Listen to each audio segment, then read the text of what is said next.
Bonjour à toutes et à tous, je suis extrêmement ravie de vous retrouver pour vous partager quelques notes, quelques réflexions autour du départ du célèbre peintre, artiste Pierre Soulages, maître de l'outre noir, qui est décédé dernièrement à l'âge de 102 ans et qui nous a laissé une œuvre inestimable. Pour n'avoir travaillé qu'avec la seule couleur noire, dans sa vision artistique, l'auteur s'est montré animé d'une véritable magie, celle de la materia prima. En effet, toute son œuvre artistique est une dédicace à la voile chimique. En ne choisissant de travailler qu'avec une seule couleur, la couleur noire, et en la travaillant d'une manière alchimique, il a réussi à prouver qu'il n'y avait pas que lui et le noir, ou nous autres et la couleur, mais que la réunion des deux composait le troisième. Et c'est ainsi que, comme tout herboriste sur d'autres champs, comme tout chaman, il s'est servi de l'aspect matière, la couleur, pour révéler ce qui se passe à l'intérieur de soi, dans le monde subtil, dans le monde invisible, et il l'a traduit en une œuvre exceptionnelle qu'on pourrait presque appeler d'œuvre au noir.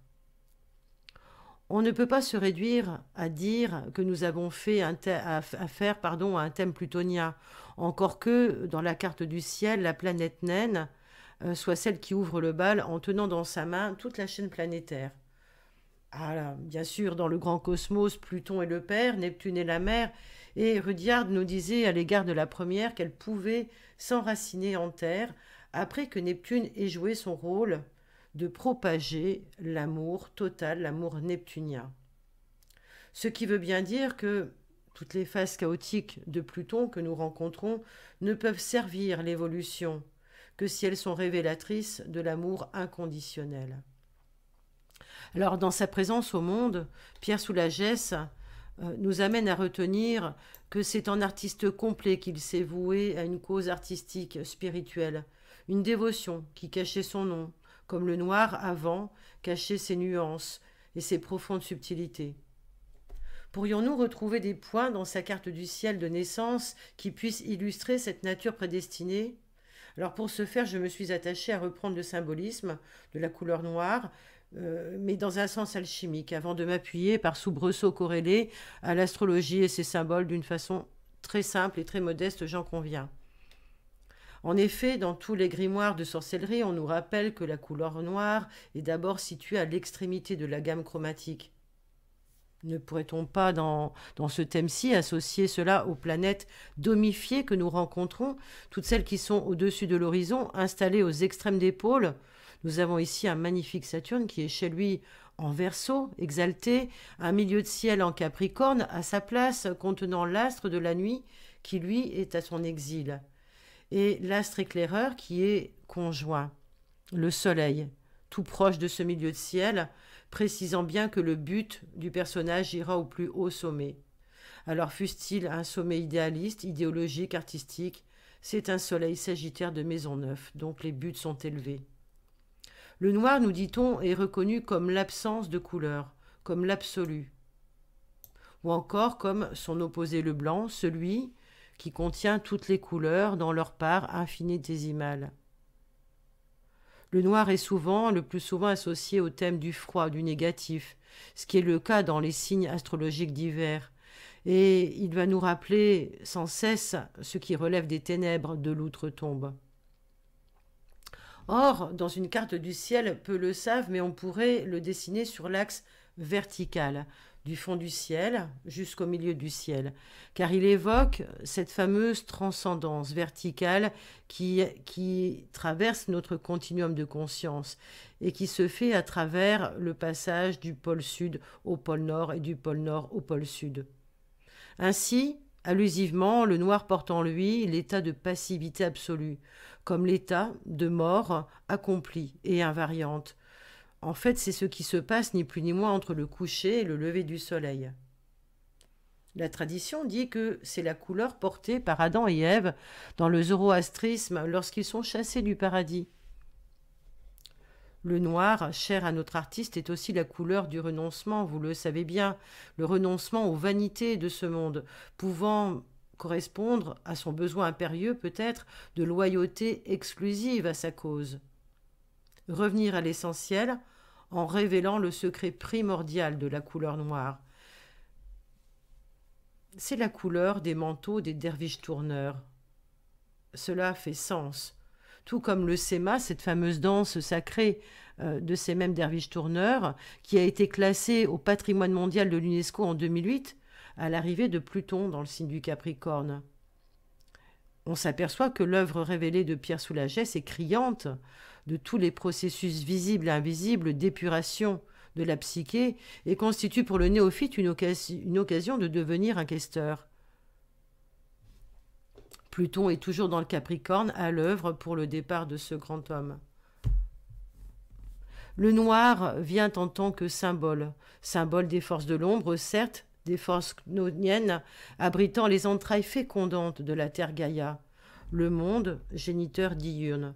Partant de cette origine des eaux profondes primordiales, le noir contient tout le potentiel de vie à l'état latent.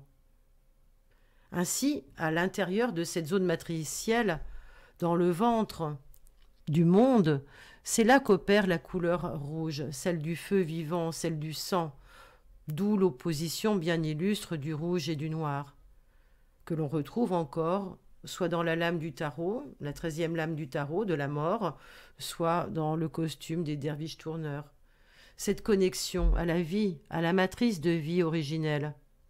On peut dire que M. Soulages l'avait avec cette belle position de son Jupiter, maître de sa maison 9, exalté de sa maison 10 en Cancer, poussé à la sublimation et à l'extase par Neptune qui lui est conjoint, comme s'il était le porte-parole ambulant de tout ce qu'il y avait de profond dans ces fonds sous-marins, dans ces abysses chromatiques, liés à l'origine de ce qui existe, de tout ce qui existe.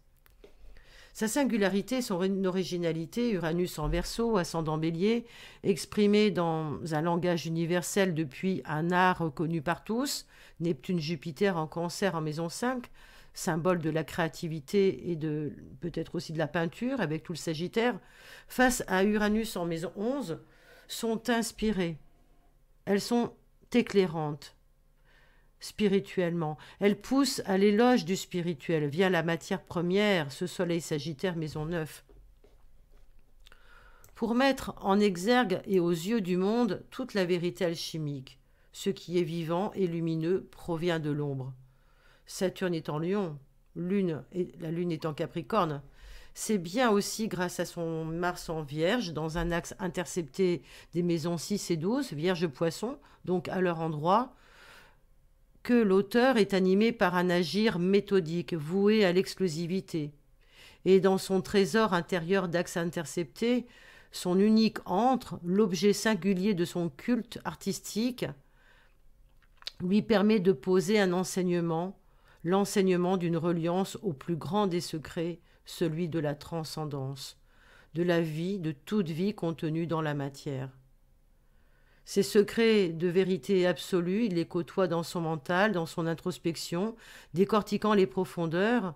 Nous sommes en présence d'un Mercure en Scorpion, en maison 8, à son endroit. Mais surtout, nous sommes en présence d'une inscription d'un nœud nord, à 0 degré de ce signe, du Scorpion. Le Scorpion étant celui qui va permettre d'opérer la transmutation, l'alchimie de la vie, et va scrupuleusement relier la vie à la mort et la mort à la vie. Il dira d'ailleurs, c'est ce que je fais qui m'apprend ce que je cherche. C'est tellement simple et tellement profond en même temps. L'auteur a voulu nous emporter dans des sillons magnétiques, attractifs, associés à ce fameux 8e signe du zodiaque qu'est le Scorpion. Le Scorpion, on le sait, est mystérieux par nature parce qu'il est doté d'un pouvoir de subjugation. On connaît tous autour de nous des scorpions qui savent nous attirer par un charme attractif, magnétique, pour la simple et bonne raison que ce magnétisme, cet appel dans leur gravité profonde, provient de leur association à ce qu'il y a de plus sombre, la couleur noire. C'est le vecteur qui emmagasine l'énergie. Le noir enregistre les rayons infrarouges de toute la lumière du soleil et stocke cette chaleur. Pouvons-nous voir en cela la capacité d'attraction des scorpions pour notre évolution? Le noir est associé aussi au signe du Capricorne. Planté dans ce thème au zénith de la carte du ciel, il va conférer à l'auteur toute l'austérité nécessaire à son éloquence d'artiste. Mais en dedans, l'auteur porte la vibrante émotion d'un mariage céleste. Dans le thème, il y a l'union du féminin masculin qui encadre le phare du thème, le milieu de ciel, et donc dans un germe lumineux de la création et dans toute son œuvre au monde. Cette œuvre ici parle de toute œuvre, la sienne, mais aussi de l'œuvre primordiale, contenue dans chacune des productions de tout artiste, un peu comme si du noir émanait la création, de l'ombre émanait la lumière.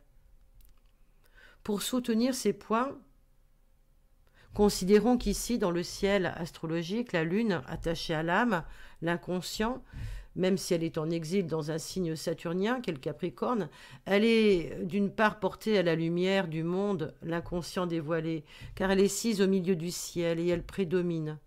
Elle est soutenue d'autre part par le gouverneur du Capricorne, Saturne, par un beau trigone, un aspect bleu, démarquant ainsi les caractéristiques du signe d'une façon valeureuse.